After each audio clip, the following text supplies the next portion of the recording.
నీవు ఎలా నడుస్తున్నావు అని కాదు, ఎక్కడ నడుస్తున్నావు అనేది ముఖ్య ప్రశ్న. సత్యమందు నడుస్తున్నావా లేదా? నీ ప్రవర్తన ఎలా ఉంది? సహోదరులను ప్రేమిస్తున్నావా? సత్యము, ప్రేమ అనే ఈ రెండింటికి మధ్య సంఘర్షణ వచ్చింది అంటే సత్యమే చిరకాలం నిలిచేది.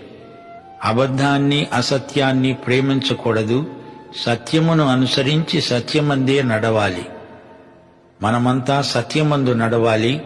సత్యమందే దేవుణ్ణి సేవించాలి. సత్య పరిధిలోనే ప్రేమ పనిచేస్తుంది. సత్యము లేని ప్రేమ ప్రమాదకరం. సత్యమునకు వెలుపల ప్రేమ అనే దానికి అర్థమే లేదు. సత్యమును నమ్మడమే కాదు, ఆ ప్రకారము ప్రవర్తిస్తాడు.